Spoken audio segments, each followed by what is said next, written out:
And good Sunday afternoon, and welcome to The Deal. I'm your host, Ed Clark, and I'm so happy that you guys have decided to join us this afternoon.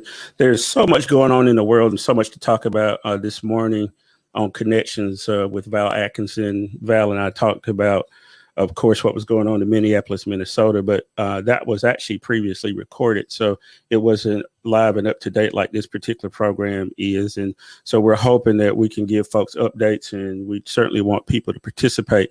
We'll be putting up a number later on for you to call in. In addition to that, instead of just having a bunch of old fogies on the phone, we're going to have the divas from the Divas Den, Precious Lee and Kim Blocker, to talk about what young people are talking about related to what's going on in the world right now. Obviously, COVID is still a problem. In addition to the killing of George Floyd that precipitated riots in Minneapolis, Minnesota. Last night here in Raleigh, North Carolina, which is where we are, we saw our own share of events going on, and we just hope that folks can find it in them to get at least reduce the violence, but continue to protest. I want to go ahead and bring in Val Atkinson. He's our resident political science professor. Val, welcome to The Deal. Thank you, Ed. And it's always good to be here. Val, just go ahead and give me the quick and dirty on your assessment. The Market House in Fayetteville went up in flames last night. Here in Raleigh downtown, a lot of businesses were affected. And obviously across the country, we saw Philadelphia, New York, Los Angeles, even Salt Lake City, Utah, which is amazing when you think about it. Tell me, put on your political science hat and your historian hat, what's going on here? Well, I like to compare things historically. And if we compare what's going on now with what happened in the civil rights era, we find that the age of social media is helping out quite a bit. One of the biggest challenges back in the 50s and the 60s was transportation coordination. And the authorities that did not want to see the civil rights movement succeed interceded in transportation. They got in contact with the bus companies and other people and asked them not to give services, and a lot of crazy and bad things happen. Now with social media, folks in New York can talk to people in Philadelphia and Miami. And at the same time, people in Salt Lake City, Utah is listening. Also in Chicago and in Alabama. This would never have happened in the 50s and 60s. And I think also it is a part of the Me Too syndrome, whereas many communities see like communities participating, and they don't want people to say, well, why wasn't Fayetteville involved? Or if Durham can be involved, why not Raleigh? And that kind of thing starts to spread. And now we find out that there are demonstrations and there's a lot of participation in areas that are very, very unlikely. I don't think we can get any more unlikely than Salt Lake City, Utah. Val, like I said, when I saw that, I was completely and utterly amazed that Salt Lake City, Utah would be one of those places. Obviously, there's African Americans everywhere in the United States, just about at least one in most communities. And let's talk about Minneapolis real quick, which is sort of the genesis of this particular flare up. Obviously, we've had Mike Brown, we've had Sandra Bland, we had all other protests in the past. Something about this particular one. My theory a little bit as to why this one blew up so bad is that people had been sort of cloistered with the COVID stuff. Nobody had been out. Was particularly heinous the way it came out. You know, you see it clear up close. You know, a lot of times these things happen and you don't get the close up view, but we got that close up view with Eric Garner. And this is the question for you. And I know you don't have an answer because I don't have an answer either. But here's the question. Eric Garner, there was somebody standing there with a camera phone, took that picture close up. We saw what happened, and there failed to be a prosecution in that case at all, right? There has been a charge filed in this case, which is in this case a third-degree murder and manslaughter. Hennepin County doesn't have a good record. What's realistically going to happen here? I know I'm asking you to do the crystal ball thing. I'm not talking about, you know, what you know about the case or whatever. How do you feel about it based on what you've seen from that DA in Hennepin County? My crystal ball tells me, Ed, that we are going to have a trial. They may have a request for a change of venue 2 or 3 times. It may or may not be honored, that request. At some point, we will still find a jury. And I think that the jury will come back with a verdict to convict at some point. It may not be third-degree murder. They may have to agree on some sort of manslaughter. I don't know, but there will be some conviction. I think there will be some jail time for Mr. Chauvin.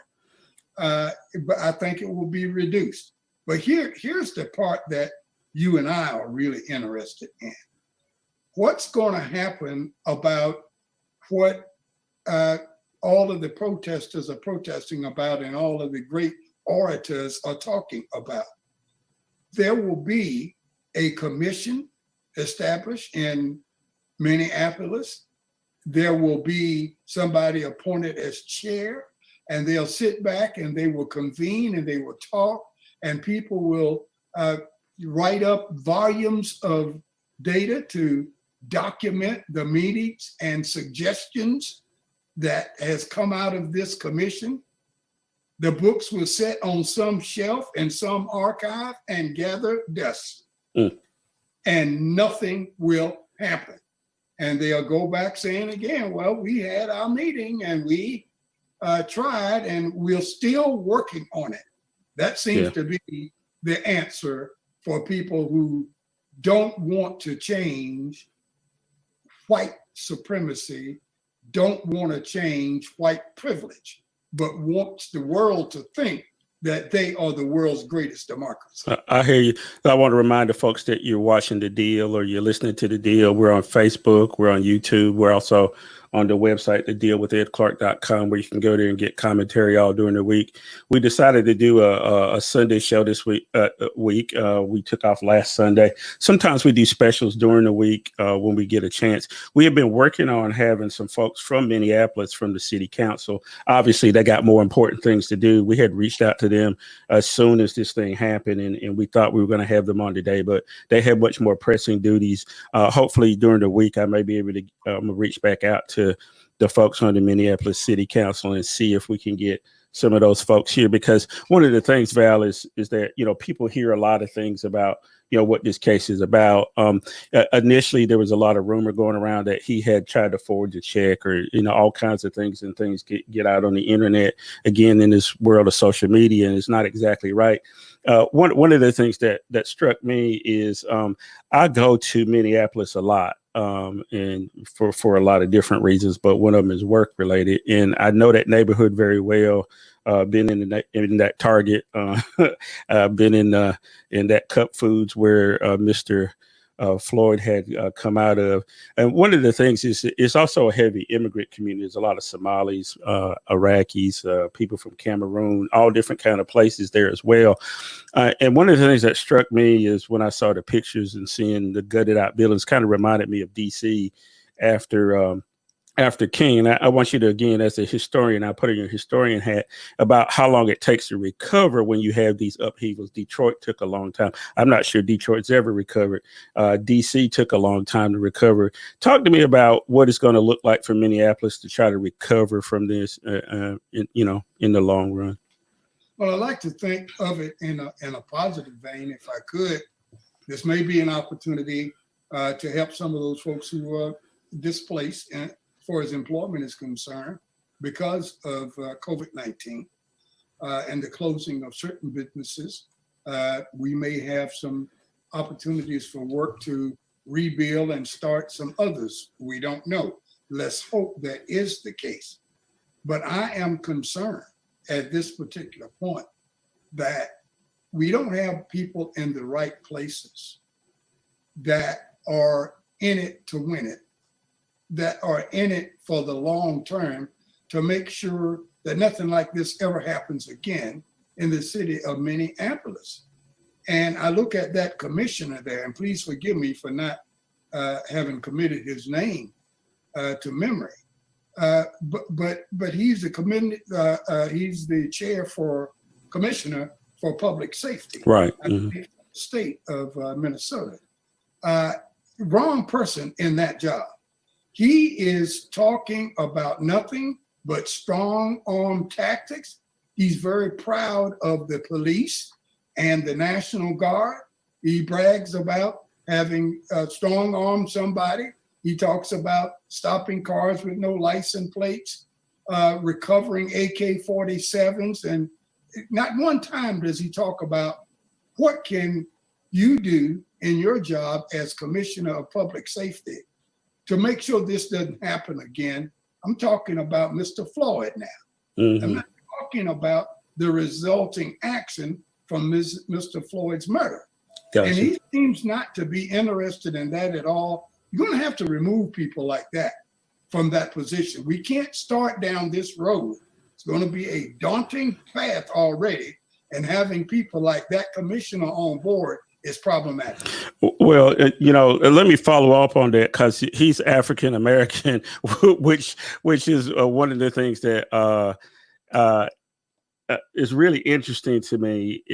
Not only is he African American, so is the mayor of St. Paul, and so is the Attorney General of the state of Minnesota, former Congressman Ellison. I know the Black population in Minnesota is very small, and we just got a comment from Darlette Oliver in Salt Lake City, who's African American, who's watching the show now, who's from Salt Lake City and lives there now, saying, "Yeah, don't forget there are Black folks in Salt Lake City." And I know that, and I've been to Salt Lake City a number of times as well. It is kind of odd to me that there's a lot of African Americans who have been getting up at the podium speaking, and I guess, you got to take your public job first, right? You got to take that role. But it seems to me that you're right, that the commissioner in particular seemed to be a little more bellicose, a lot less talking in terms of trying to get people to see what the real issue is, which is the ongoing problem with policing and that kind of thing. I'm presuming that it's because he's a police officer. Now, I haven't seen the police chief say very much, who is also African American, which is really odd. Again, you're in the upper Midwest, and all these folks are African American. I know we don't have an answer for it, Val, and I'm not sure, anybody in Minneapolis can tell you how long it's going to take to recover. But I do know when these things happen, it takes a long time to recover. Let's switch gears real quick, because I don't want to forget that this is over top of a pandemic. COVID-19 hasn't gone anywhere. Last week in North Carolina, we saw our largest numbers, and across the Southeast, Alabama, Mississippi, but also in the upper Midwest and Michigan, where all those people were protesting. Lay that on top of this thing here. I'm really concerned about next week and all the people that were out there without masks and the not social distancing and whatever, that we'll continue to see the numbers rise with COVID-19. Talk to me about where we are with that, and how this impacts how we go forward in trying to, beat COVID-19. Well, one of the things that we've got to be real careful about is having a plan. It looks like Trump has been successful in making this the state's responsibility. Having a plan per state as to how you're going to handle the spike in numbers after you start releasing restrictions on gatherings, because they're going to go up, and some of them may go up right away. Some of them it may take until the fall of the year to go up. If it doesn't go up until the fall of the year, that is expected. Most of your professionals expect a reoccurrence or another occurrence of COVID-19 in the fall and winter months of this year. So we can expect. The question is, what kind of plan do you have to deal with that? And if you're not dealing with it very well right now, at this particular stage, it's going to be difficult. You're going to have people who don't want to go back. Some of them have discarded their masks. Some of them have discarded their social distancing obedience, and they don't want to go back. Americans love to get back to what they think is normalcy.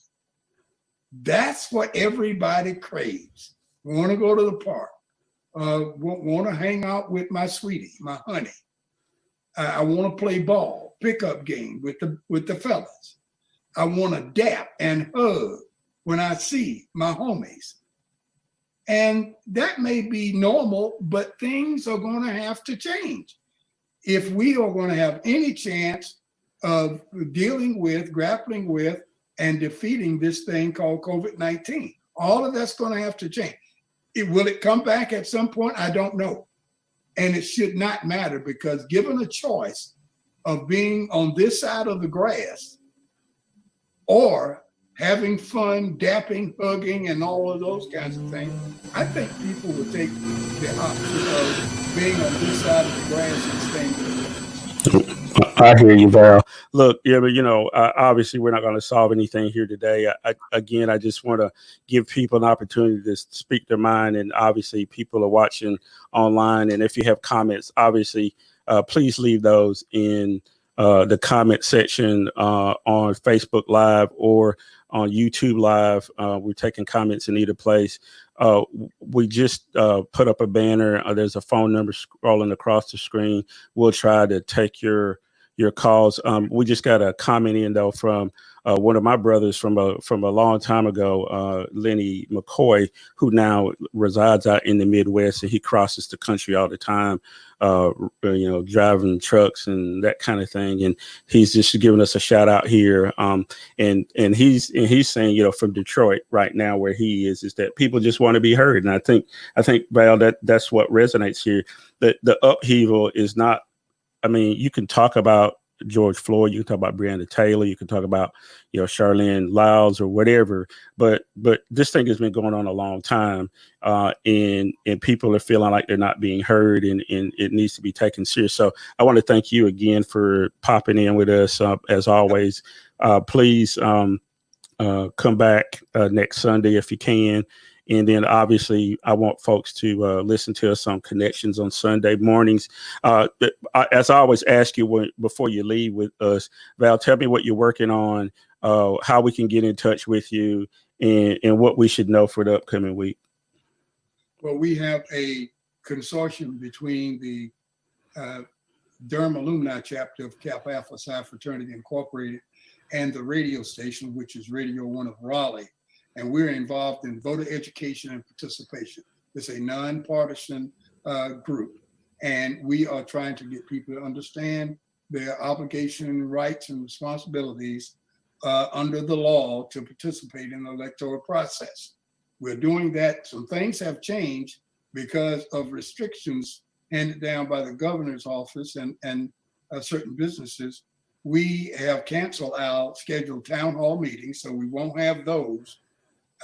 And of course, the remote broadcast that we had planned, we have canceled those. And we're putting all of our efforts into making sure that we have the resources available for people who have questions about participation in that process. If you have any question at all, we have people like Derek Bowen, who is the director for the state board, the county board of election in Durham County, and Damian Sircosta, who is the chair of the North Carolina Board of Elections, these people are sitting by waiting to answer your questions or take your comments if you have any questions about the electoral process and whether or not you are registered or what you have to do or what the law says. So we're going to be putting all of our eggs in that basket and serving as a resource for people, and a number to call to get more information or a place to go is 919-656-5240. Email address NCBlackVote, NC for North Carolina, ncblackvote@gmail.com. Mm-hmm. Give us a shout out and we'll do what we can to help. Well, Val, thanks again. That's Val Atkinson. He's the host of Connections with Val Atkinson. Been on 30 years in the Raleigh-Durham market, but you can hear it from all over the world. Just like now, you can stream things. The show is streamed every Sunday at 8 a.m. on foxync.com. And then he's always doing a lot of other stuff. He's an author, former political science professor. So thanks again, Val, for coming in with us today. In the meantime, what we're going to do is we're going to take a small break. And when we come back, the divas from In the Divas Den, which is seen on Facebook on Wednesday nights at 8 o'clock, are going to be with us. And then in addition to that, we're going to try to get your participation. Again, I want you to send me messages like Lenny has from Detroit and like our other viewer from Salt Lake City. So I'm glad people from all over the country are listening. When we come back, we'll have Precious Lee and Kim Blocker, the divas from In the Divas Den, when we come right back.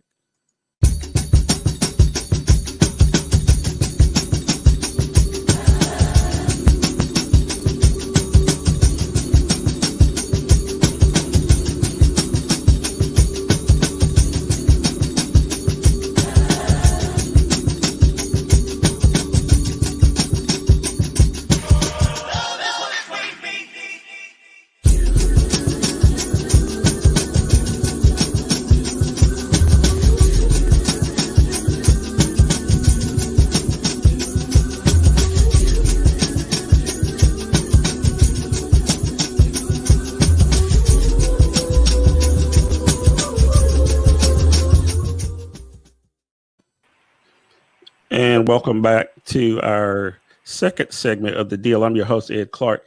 And, I'm just trying to hold things together over the last couple of weeks.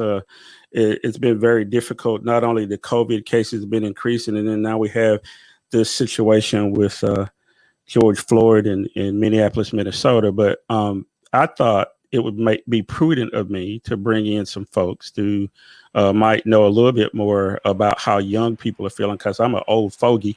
The two people, the divas from In the Divas Den, and they were kind enough to have me on their program last week. And so Precious and Kim, welcome to the deal. Thank you for having us. Thank you. Yeah. So this is the deal, because this is the deal. This is the name of the show, but it's also what we want to get down to. I want to know what younger people are feeling. I'm in my mid 50s. I think I went to my first protest when I was 13, 14 years old, went up to DC. It was 1978, I think it was. And had only been 10 years since Martin Luther King had died, had been assassinated, murdered. 10 years since he had been murdered, 1978. And we were doing the same things. We were talking about the same issues about how Black people are treated, not just Black men, but Black people, how Black people are treated. And 40 years hence, I don't feel like we've moved very far. I'll start with you, Precious. What do you think people in your cohort, in your generation, what are they saying about the protests? Because a lot of older people are saying they're just upset because businesses have been torn up and there's been violence. They're not talking about, I don't think the real issue is this pain and anguish. But what have you heard from people in your peer group, Precious? I've actually heard a mixture of thoughts and feelings. For the most part, we're all tired. We haven't been on this earth long, but in the years that we have been, we're tired already. And just to acknowledge everything that your generation and the generation before yours has gone through, we have to then encourage ourselves by thinking back to the fact that you guys have gone through so much and are still here going through it. as well. So to kind of reconcile that in your mind, to say, you know what, it's only been a short amount of time, but you know what, this is still foolishness and we still need to fight this. But at the same time, having people in our same age group who are going about the status quo saying, oh, we should be doing this peacefully. We should be following the rules. Everybody is not bad. This is not this. This is not that. Without looking into all of the facts, without even being angry about why this is happening. This is a rebellion. This is an uprising. This is not rioting. This is not looting. This is all that other stuff. There's other factors that play into that. Let's not lose sight of the reason why this is happening. And had this not happened, it would not have reached the protesters in Japan. It would not have reached the protesters in Iran. It would not have reached the protesters in London had they not done those things. So there is good that is coming out of this. But for the most part, there is somewhat of a divide, even in our generation, on if this is the best way we should be going about it, or should we wake up and just go with what's happening? Yeah, I hear you. Kim Blocker, we talked a little bit off mic before we came on about seeing white people out there at the protest.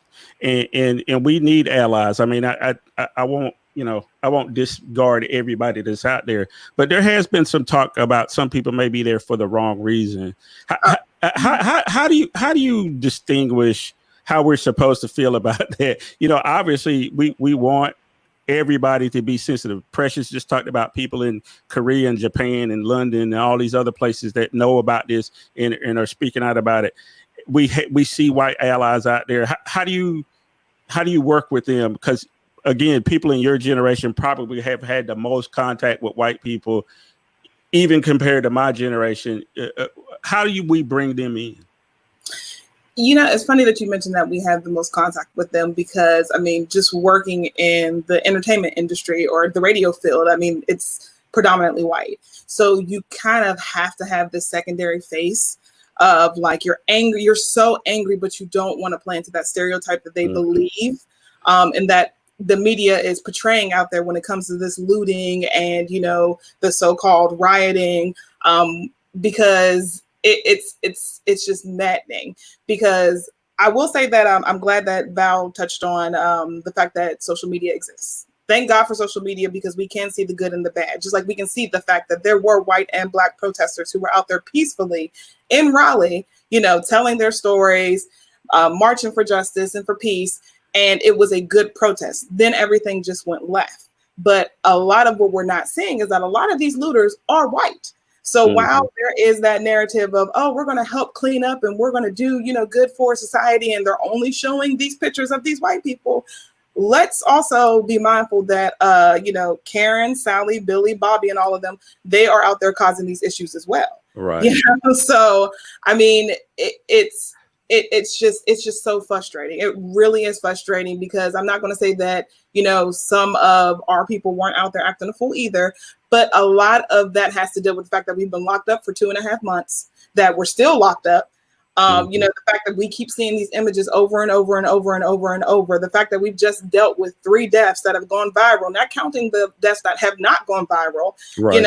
The fact that you have to deal with the insensitivity, of your so-called white friends online who are just like, well, if you just would have did this, or if they would have did this, if they just,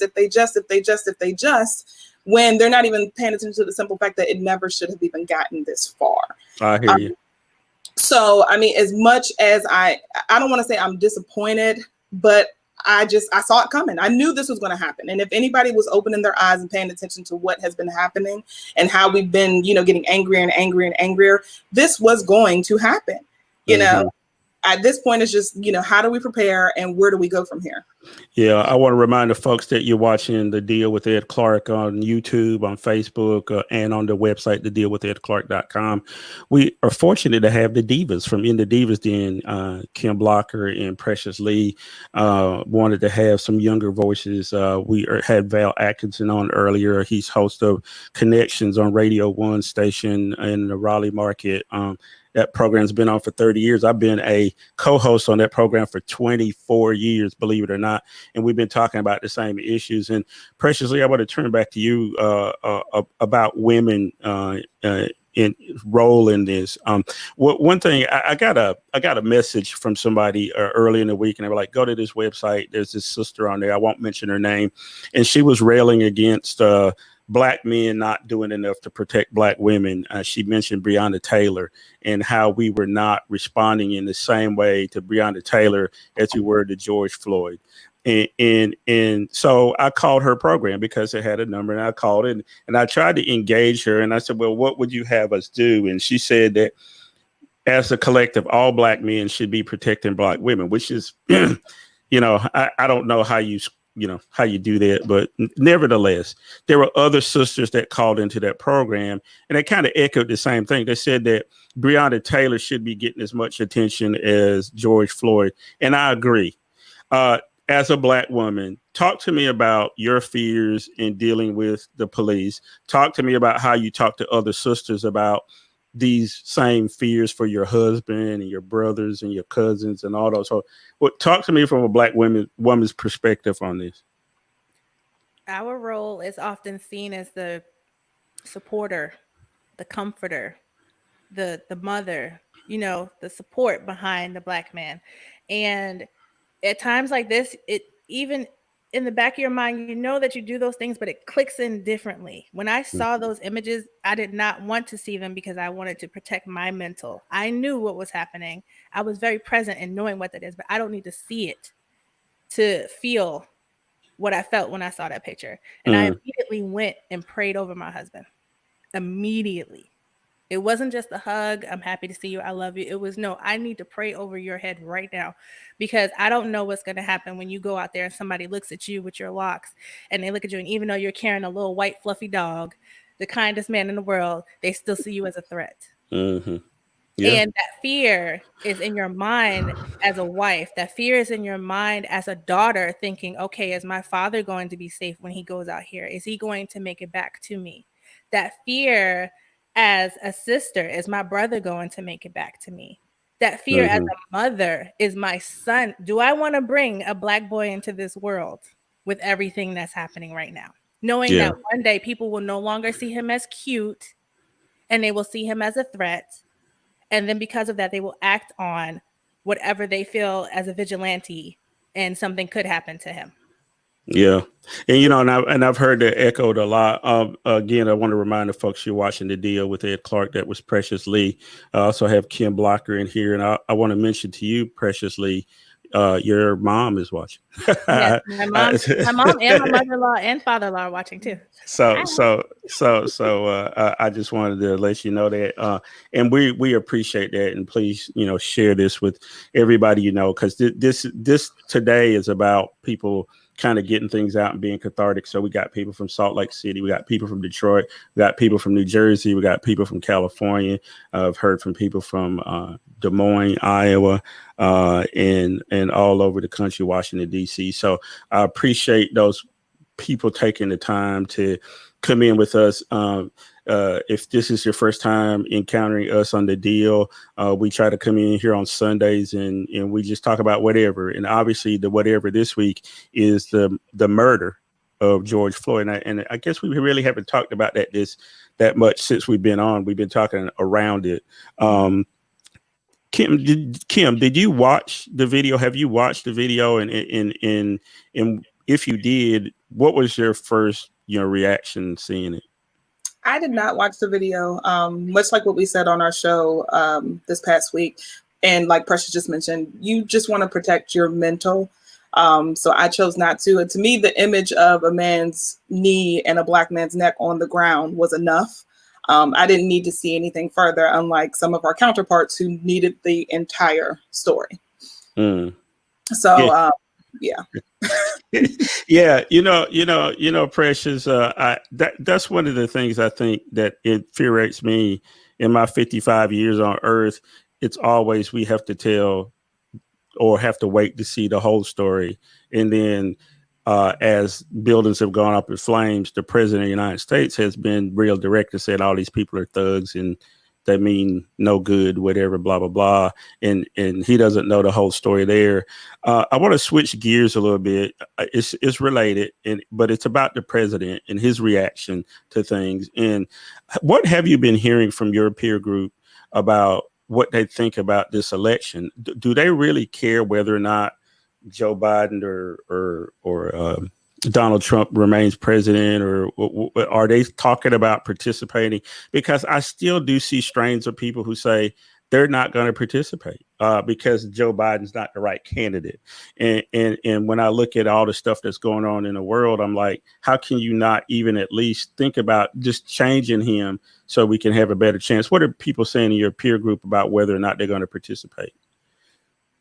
I saw the same face, Kim. Kim, we're on the same wavelength because we know how our generation is feeling right now. We feel like we're unheard, and we feel like neither candidate represents anything that we have to say. And although we understand the importance and what we have to do when we go to the polls, we know what we have to do, but we're sick of having to do that. Right. We're sick of having to choose the lesser of two evils.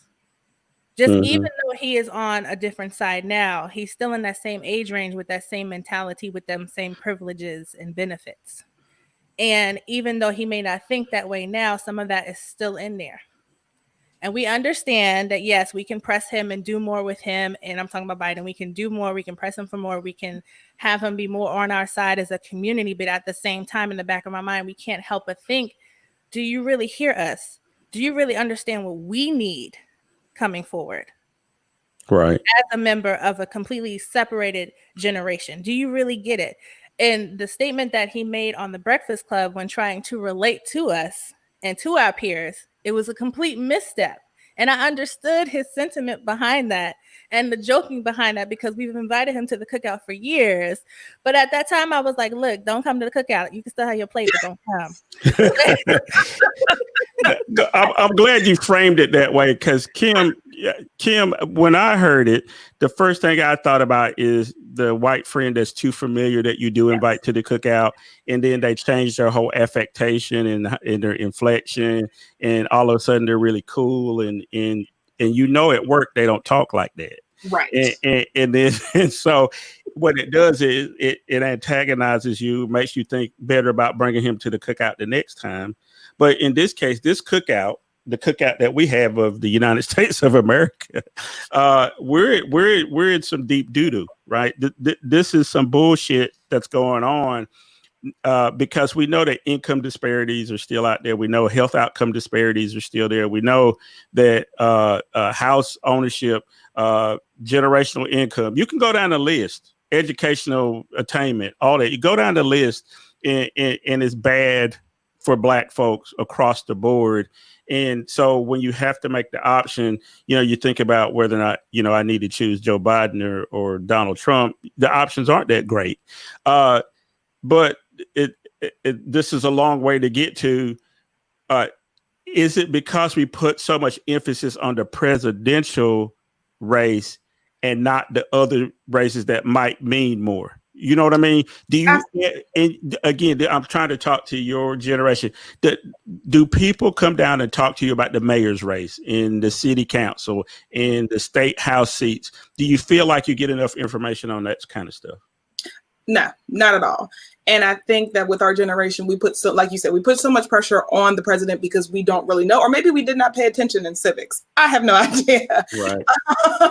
But a lot of people expect so much from the president, not realizing that they really don't have any power, and even like we mentioned last week, you have to pay attention to these smaller elections. And one of the examples that I'm going to talk about is the mayor, and I believe in Mississippi, when he made those horrible comments about George Floyd, saying, well, if he could say that he couldn't breathe, then obviously he could breathe, and he's not sorry about it.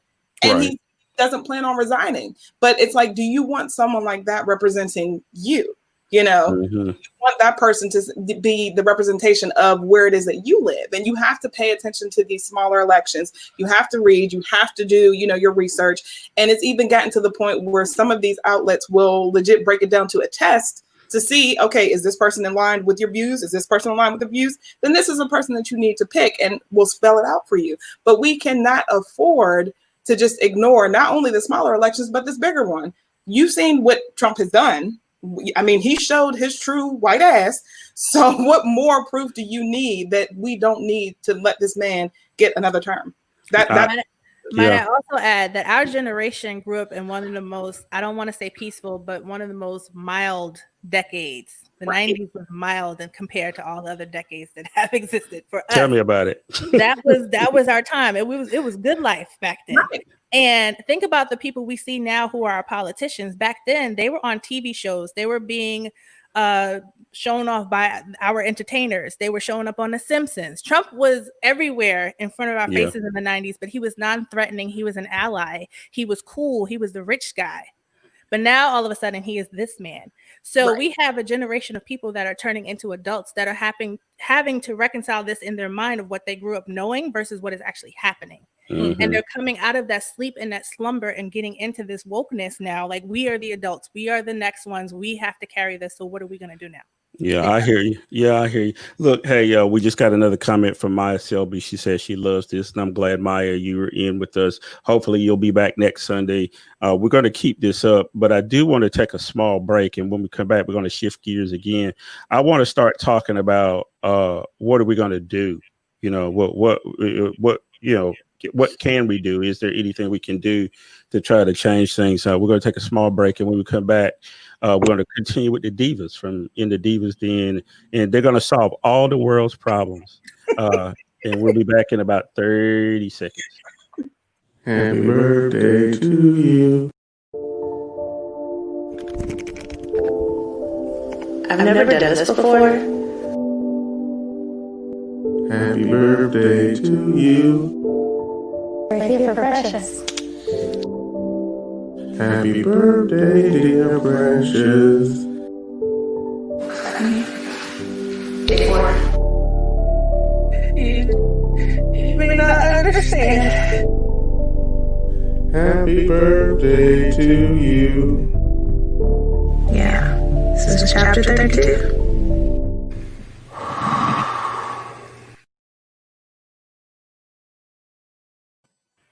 And welcome back to The Deal. I'm your host, Ed Clark, and we're happy that you're in with us this afternoon. It's a tough time in America. I have not slept well, not only this week, but probably in weeks. The COVID-19 crisis, the out of control president, the general bullshittery, just going to work. The general bullshittery that continues to go in America. My fear for my sons and myself when I go out, the economy not really being as strong as we've been led to believe. There's all kind of issues. If you want to join us, though, we do have the phone lines open today. You don't have to call today. Maybe this is the first time we're doing it and people are a little bit intimidated to call. You don't have to, but the number's scrolling across the screen if you want to call and say your piece. But we've been getting comments through the chat.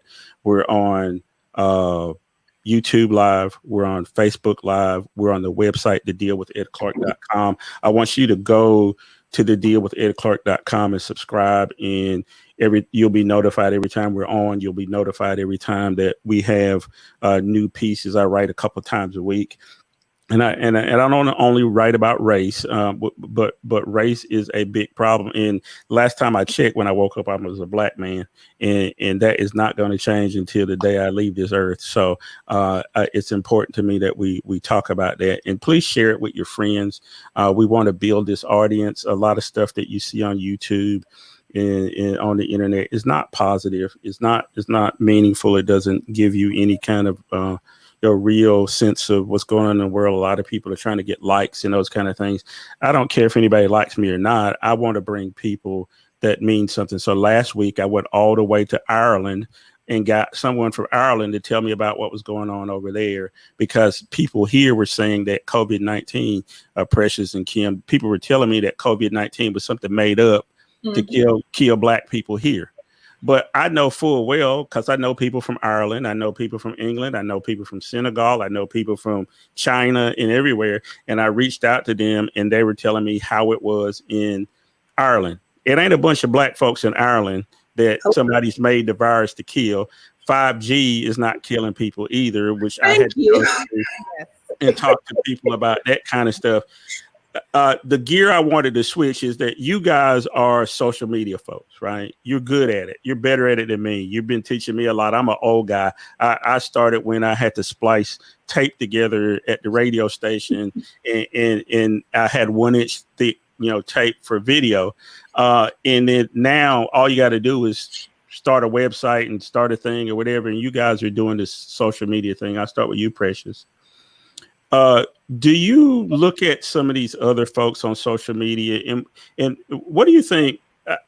We've talked about the positive, but is there a negative aspect of this that we might be missing? I know it gets the word out and you don't have to send it by, Pony Express, but sometimes we get stuff out too quick and it's not right.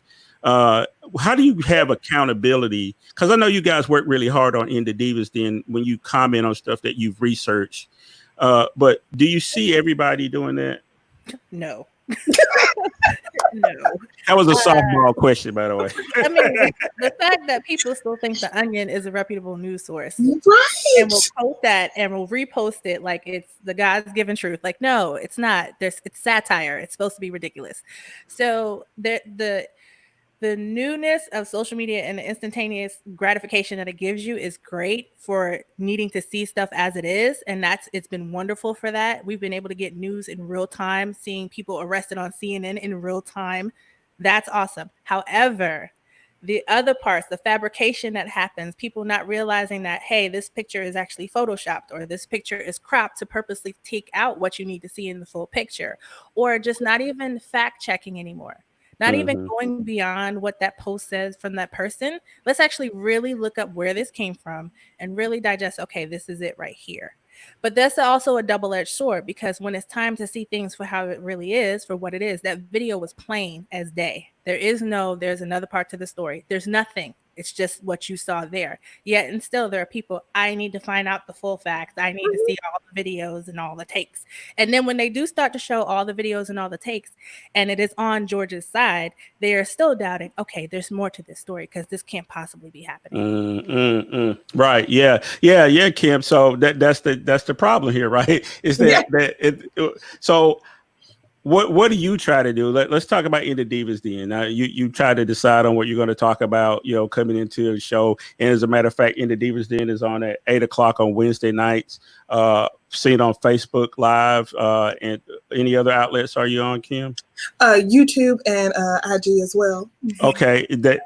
And so talk to me about why you want to do that program. What are you trying to achieve there with In the Divas Den?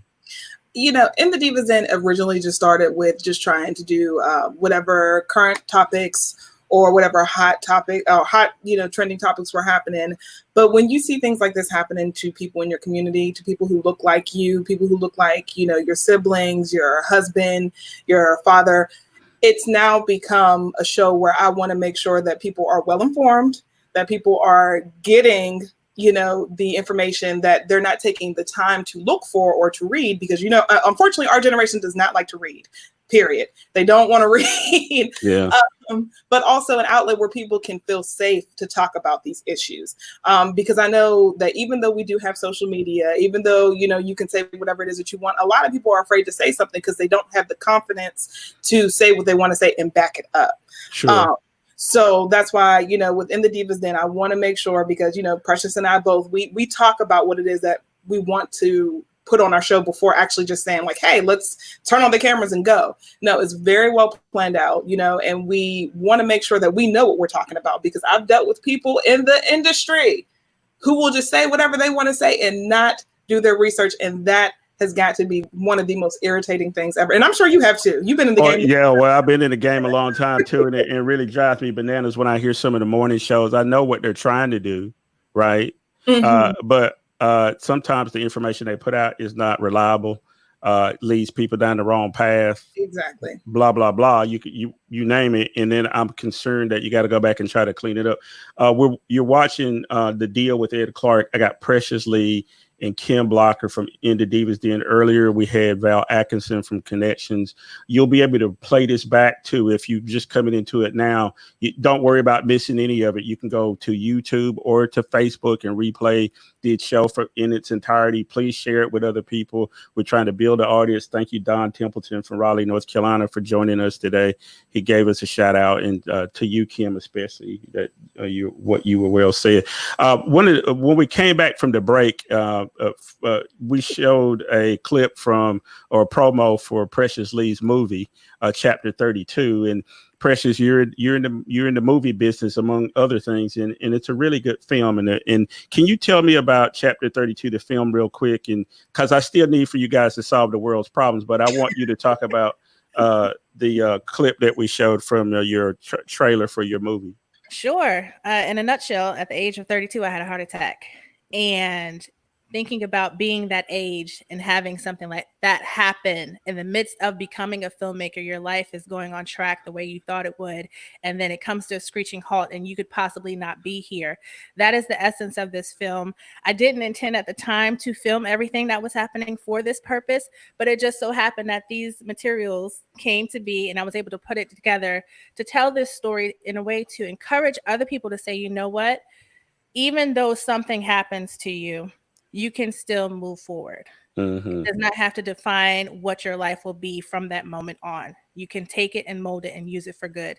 So that's essentially what the documentary is about, following my journey from actually being in the hospital that very morning, right after having it, to realizing that I actually did have it, and then the rehab after that. I when I saw it the first time, I was in tears at the end, and for it not to be planned and for it to have come out like it did, I think you have an incredible gift as a filmmaker, and I hope you continue to work on that. And I know that other people who saw it, this shirt I'm wearing, Black Southern Film, is from the Hayti African American Film Festival for this year, where the film debuted, and it got very good reviews, and it was incredible, and I commend the film to everybody, and I hope everybody will share that link with other folks. Chapter 32, the film. Kim Blocker. Okay, so I told you we got about 8 minutes. So between the two of you, we're going to solve all the world's problems in the next 8 minutes. One of the problems that we got to deal with is you talked about folks not reading. You talked about folks not being up to date and so on and so forth, and getting half the information or whatever. I know that you're still a media person. The Divas Den is one way you're doing it. What else are you doing to try to get people not only to know about all these really political tinged issues, but mental health, all those other things that play into this? What else are you doing besides in the Divas Den? Having a conversation. A lot of times, if you just literally sit down and talk with someone, that helps more than what, any TV show, any social media post, or, any IG video can do. And just listening to people, because I think a lot of our frustration is that we just don't feel heard. And we don't feel there's any sort of relation. Everything is very surface driven, where it's like, oh, I have, the best new hair, or I have a new car, or, everyone's trying to strive for these goals, relationship goals and finance goals and all the stuff like that. But no one's really talking about what's going on inside. So, of course, just having a conversation. And of course, there's more that I would love to do, but I have to protect me too, child. Yeah, I know. Precious, I've been threatening to do this for years. I want to write this book about how the actual religion of the United States is money. That evangelical Christians on the right, they don't see donating money to charitable causes or people having universal health care as being important or whatever. I know that you really participate in your church and all that stuff, and so religion means a lot to you, but a lot of people use it for other reasons. Talk to me real quick about your faith and how that plays into your life. Because I think it's important because I think some people think that anybody who's religious is not, thinking about the right things. Mm. There have been times I've had to take a break from Mm-hmm. the tradition of going to church every Sunday because life did not reflect what I was hearing in the church. And it's nothing against my faith. I still have my faith. It's very much deeply rooted, but I had to lean on my relationship more. Right. More than what the bylaws said, more than what the building said, more than what it means to have a religion. Focusing on that spirituality, that relationship that you have with your creator, with your God, with whom you believe, whom you seek your refuge and your help and your strength. That is what keeps you going. That's what kept me going. Even in those moments where I didn't want to step foot in a building, whether it was the church I'm in now, the church I was in before, any church that I've been a part of, because I've seen people come out of those places. I've been in rooms with people that don't reflect what it is that they teach and preach, but they're still in that building. And I didn't like that. And the hypocrisy is dangerous because it will make you question everything. But it's meant to make you question everything. This is why the relationship is more important, because that's something that's in you. That's something no one can take. You feel that connection. So I think especially in times like this, holding on to that connection is most important, not focusing on the politics and the brick and mortar that represents religion as a whole. Yeah, because I know we've had this discussion even on this program where the churches were saying, the government was restricting their right to, worship. Just this week, the Supreme Court, though, in a 5-4 decision, Justice Roberts sided with the state of California and said the public health interest trumped, which I guess that's ironic, right? Trumped the desire of the church to be full, that the public health rules in California should supersede. And so, look, this is the deal. I want people to come here, find this a safe place to talk.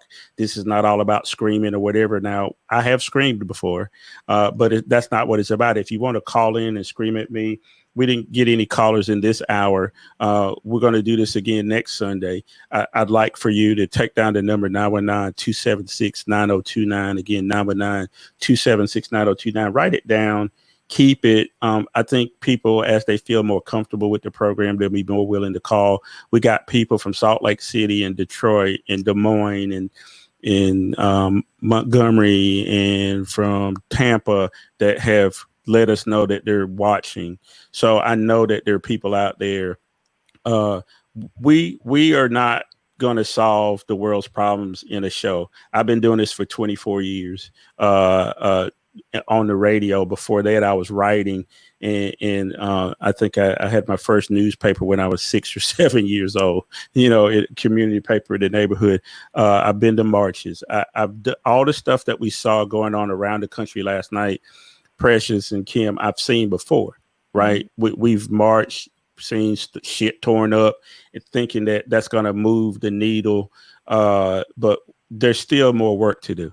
Right. And so for the folks who are watching and listening, you don't have to agree with me or Precious or Kim or Val, who was in earlier, or any of the guests that we've had on. We've had guests that have been conservative. We've had, like I said, people who are from foreign countries. We try to go out and get anybody we can to try to expand the discussion so we can talk about issues and maybe come to some conclusions. I believe that for the most part, people are good. There are some assholes in the world. And in my last column, I wrote about assholery and how people don't care for each other and that kind of thing. And that is something that we have to deal with. A lot of us claim to be religious. If you are, then I especially if you follow Christian tenets, I recommend that you go look at the 73rd Psalm, read the whole thing from the top to bottom. I will not pretend like I am a religious scholar, theologian, or whatever. However, I went on this quiet retreat for 10 days. I couldn't talk for 10 days, and I had one conversation before I went in. I met this nun, and she gave me the 73rd Psalm to read, and I read it over and over again. It became a mantra that whole 10 days. And it talks about how you feel like that there are other people who have the advantage over you, that are always going to win or whatever. However, reality is, if I'm in India, it's called karma, right? It's going to come back on them. They cannot continue to do it forever. And that's what I want to tell the audience. The people who are evil don't always win. You may die before the victory. And I suspect I will be dead long before the United States acts right. But we will win because we're right. And that's what I want to encourage people to think about, that the people, the victors win because they're right. You may lose battles, but the war is won for righteousness, whatever you call it, Buddhism, Confucianism, Taoism, Baha'i, whoever. Everybody says that the people who do right win. And that's what I want to encourage people.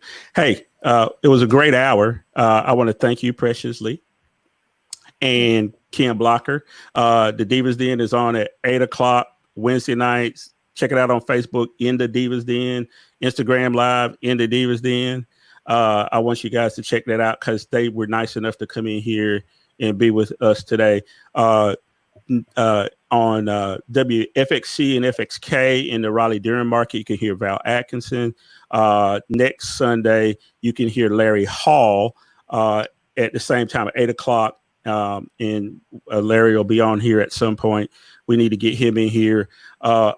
We are working as hard as we can to get the city council people from Minneapolis. Again, I spend a lot of time in Minneapolis. I know some folks up there. I made calls right away, and we thought they were going to be on this morning, but obviously they got more important things to do than to talk to me. So, but I will continue to work on that and make sure we have somebody from Minneapolis.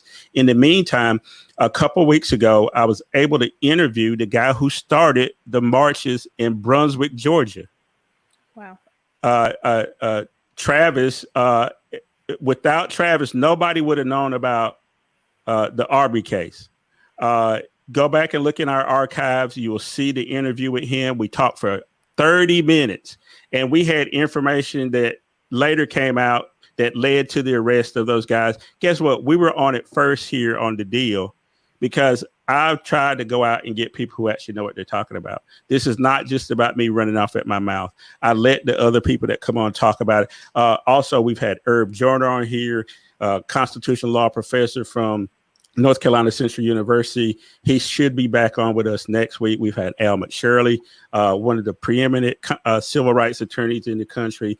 We don't play when we're trying to get guests on here. And then I guess that's my point. So in the meantime, have a great week. And I always tell everybody, do something nice for people during the week. It is not that hard. You can do it. Yes. And then come back with us next Sunday and check out The Deal with EdClark.com during the week. New column should be out this Tuesday. And in the meantime, I love you guys. See you next week.